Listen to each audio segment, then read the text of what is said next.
दूसरे को मारकर खाइए, ये विकृति है। वो अपना खाए, मैं अपना खाऊं, ये प्रकृति है। लेकिन वो खा सके इसकी चिंता करके मैं खाऊं, ये संस्कृति है। और इसी बात का बड़ा आदमी कौन है? उसके घर कोई आता ही नहीं है। सुबह बाई घंटी बजाती है, शाम को दूध वाला, बीच में कोई आता ही नहीं है। मेरे पिताजी मेरे घर आते हैं तो वो लोगों से कहते हैं, बड़े खुश होते हैं, कहते हैं यार ये आदमी ठीक है, इसके यहाँ 10 आदमी चाय पीते हैं, 20 आदमी खाना खाते हैं, 5 आदमी सोते रहते हैं, ये ठीक है। मैं जोशी जी से असहमत हूं जो कह रहे हैं कि पहले शिक्षा लाइए। शिक्षा तो लाई है, लेकिन हिंदुस्तान की दुनिया की जितनी समस्याएं हैं वो किसने पैदा करी? आइए, शिक्षित लिखते हैं, अशिक्षित लिखते हैं और समस्या लिखते हैं। आइए, पहली समस्या बेरोजगारी, किसने पैदा करी भाई? शिक्षित लोगों ने क्या अशिक्षित लोगों ने? शिक्षित लोगों ने। गांव में सबके पास रोजगार था, गांव में सब लोगों के पास कुछ ना कुछ काम था। लकड़ी वाले के पास लकड़ी का काम था, जूते वाले के पास जूते का काम था, लोहे वाले के पास लोहे का काम था। सब एक दूसरे को भोजन दे रहे थे, सब एक दूसरे को अन्न दे रहे थे, सबका काम चल रहा था। आपने सुना गांव में कोई भूखा मर गया? नहीं मरा। ये शिक्षित लोगों ने पैदा की। प्रदूषण किसने पैदा किया? गांव में प्रदूषण देखा कभी? किसने पैदा किया? शिक्षित लोगों ने। इससे क्या तय होता है कि शिक्षा आपको कार दे सकती है, लेकिन लर्निंग आपको संस्कार दे सकती है। आपको तय करना है कि बिना संस्कार की कार लेनी है कि संस्कार सहित कार लेनी है। अधिकतम पूरी लड़ाई बिना संस्कार की कार लेने की है। यही कारण है कि हमने इस जीवन को कष्ट का साधन बना दिया है। दूध में यूरिया मिलाया जा रहा है। जो यूरिया मिला रहा है उसको शर्म लिहाज नहीं है कि किसी की किडनी में जाएगा तो किसी का पति, किसी का बेटा, किसी का सुहाग, किसी की राखी सुनी हो जाएगी। उसके खुद के घर में भी बेटी है, उसके खुद के घर में भी पुत्र है। वो सोच के देखे कि मेरे पुत्र को अगर ये यूरिया किडनी फेल कर दे और मेरा बेटा मर जाए तो कैसा लगे। नहीं, वो सोच ही नहीं रहा। उसको लगता है 1000 रुपए फालतू मिल रहे, थोड़ा सा यूरिया मिला दो। सब्जी वाला यही कर रहा है आपके साथ, अफसर आपके साथ यही कर रहा है, सरकारें आपके साथ यही कर रही हैं, नेता आपके साथ यही कर रहे हैं, क्योंकि हमने इस पूरे प्रोसेस को लर्निंग का बनाया ही नहीं है। हमने इस पूरे प्रोसेस को शिक्षा का बनाया है। और मैं आपसे निवेदन करता हूं कि शिक्षित हो जाइए, पढ़िए, खूब पढ़िए, रिसर्च करिए, इंजीनियर बन जाइए, डॉक्टर बन जाइए, आईएएस बनिए, पीसीएस बनिए, लेकिन लर्निंग सीखिए। कोई नासा नहीं गए थे वो गांव के लोग जो गौरैया को धूल में लेटते हुए बता देते थे कि आज पछुआ के साथ बादल आएंगे। उसने अनुभव से ये जाना था। तो इसका मतलब कुछ ज्ञान ऐसे हैं जो अनुभव से ही आते हैं। महिलाएं बैठी हैं, मातृशक्ति बैठी हैं, मातृशक्ति इस नगर का प्रतिनिधित्व करती हैं। लोग कहते हैं ना बच्चा पैदा हुआ, बच्चा पैदा नहीं हुआ, बच्चे के साथ एक और चीज पैदा हुई, मां पैदा हुई। उससे पहले वो भाभी थी, बेटी थी, बहन थी, मां नहीं थी। अब वो मां पैदा हुई है। मेरी पत्नी मेरी बेटी को डांटते हुए अक्सर कहती है, तू बनेगी ना मां तब पूछूंगी तुझसे। उसको लगता है खराब बात है। अरे ये सही बात है, क्योंकि उससे पहले वो सिर्फ बेटी थी, सिर्फ वो पत्नी थी, सिर्फ वो बहन थी। जिस बार पहली बार उस शिशु ने आकर किलकारी भरी, उस दिन मां को पता चला कि मैं मां हूं, मेरा बोध क्या है, मुझे जगना इसके अनुसार है, मुझे सोना इसके अनुसार है, मुझे इसका सब काम करना है। उस दिन से उसका बोध पैदा हुआ। तो जैसे आप ज्ञान के साथ यात्रा करते हैं, आपके मन में नई जिज्ञासा पैदा होती है, तो यकीन मानिए आप भी पैदा होते हैं, साथ साथ आप भी नए तरीके से पैदा होते हैं।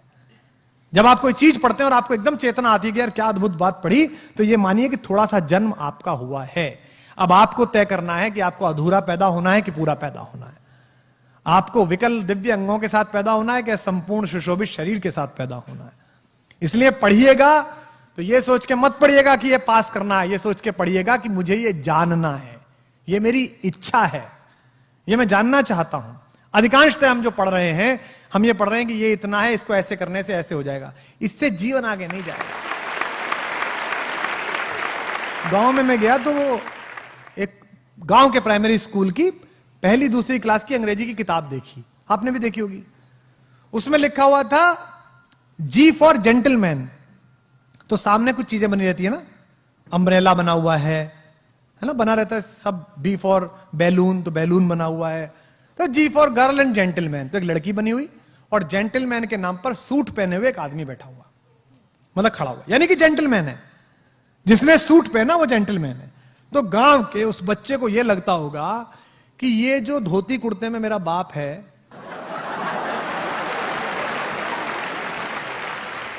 ये जो खेत में जाता है, गुरु ये जेंटलमैन नहीं है। जेंटलमैन कौन है? जेंटलमैन पीडब्ल्यूडी का वो चोर क्लर्क है जो सूट में आता है रोज सुबह सुबह।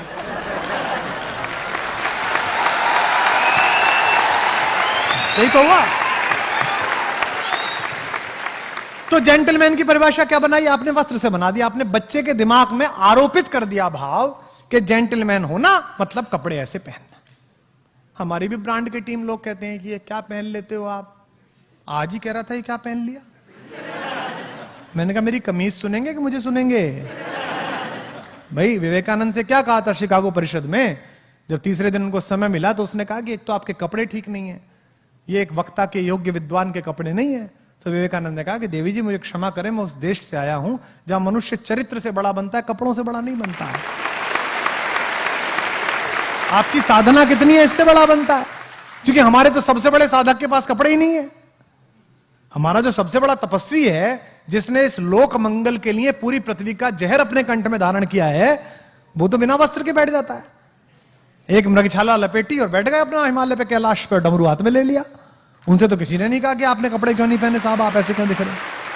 और वो लोक मंगल का समन्वय का सबसे बड़ा प्रतीक है हमारी पृथ्वी पर, हम सब आस्तिक लोगों के लिए। तो आपके चारों तरफ जो कुछ साधारण है उसी में असाधारण है।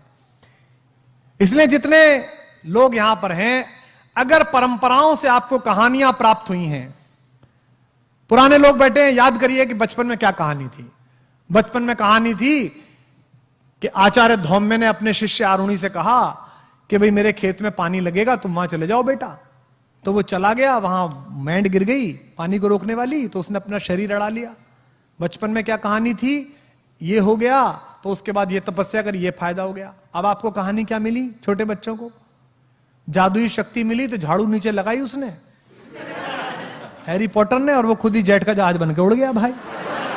तो पूरा काम किस पर है कि जादुई शक्ति मिल जाए, कुछ जादू हो जाए, क्योंकि बाजार आपको ऐसा बना रहा है। इस परिसर में बैठे हुए बच्चों, अपनी आर्थिक स्थिति पर बिल्कुल परेशान मत होना। अर्थ तय नहीं करता कि आपके जीवन का अर्थ क्या होगा, अर्थ से तय नहीं होगा, यह बाजार तय करा रहा है। विज्ञापन आ रहा है, पत्नी से करें प्यार तो डायमंड से कैसे इनकार। अच्छा, मतलब जो डायमंड लाके नहीं दे रहा वो प्यार नहीं कर रहा। और कईयों ने तो वो नीरव मोदी वाले दे दिए, बोले जी फर्जी निकल गया डायमंड। मैंने कहा प्यार भी तो फर्जी था तेरा, डायमंड भी फर्जी निकल गया। यानी कि बाजार ने ये काम करा दिया तो अच्छा हो गया, और नहीं करा दिया तो उसकी इच्छा अधूरी रह गई। ये किसने किया है? ये उन्होंने किया है जिनको अपना कूड़ा हिंदुस्तान की 135 करोड़ जनता के सिर पे लादना है। ये उनका किया हुआ काम है, इसका कोई मतलब हमारे आंतरिक सुख से नहीं है। मैं गांव गया जी अभी 1-1.5 साल पहले, वो एक चैनल ने मेरे ऊपर डॉक्यूमेंट्री की, वो प्रोग्राम बनाते थे व्यक्ति विशेष। तो मुझसे बोले जी आपका गांव जरा आप वहां चलेंगे, थोड़ा गली में घूमेंगे तो हम पीछे कैमरा लेके चले जाएंगे। मैंने कहा भाई चलो, तो मैं चला गया। तो वहां खेत की तरफ गए तो 2-4 बालक भैंस की पीठ पे बैठ के घूम रहे। तो वो लड़की जो चैनल वाली, वो कह रही थी ओ माय गॉड सर, क्या पुअर, देखिए कितने पुअर हैं और कैसा, मतलब देखिए कैसा लग रहा है इन्हें। मैंने कहा तेरी मर्सिडीज से ज्यादा खुश है वो। हाँ, पूछ के देख उसके अंदर कितना कितना अंदर से आनंद बह रहा है। उसने इस भैंसे की जो मचक है ना, उसके हिसाब से अपना शरीर ढाल लिया कि यूं मुड़ेगा और यूं मुड़ेगा।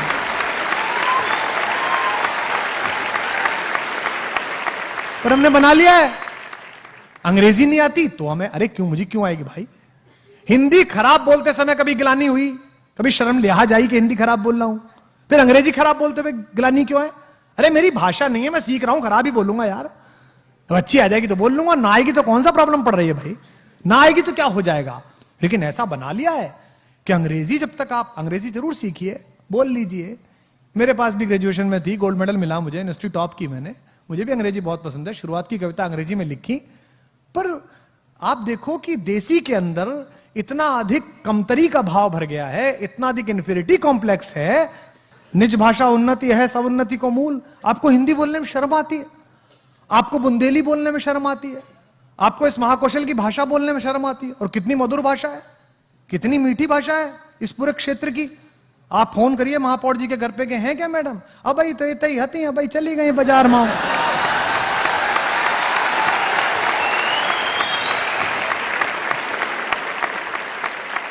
ये बेसिकली कमतरी है कि साहेब बोलता था तो नौकर भी बोलेगा।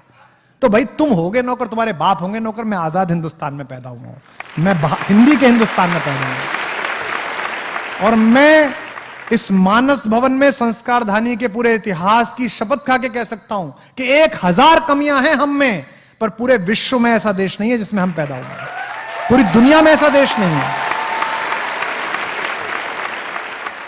रात भाई का शेर है, ना किसी राहबर ना रहगुजर से निकलेगा, हमारे पांव का कांटा हम ही से निकलेगा।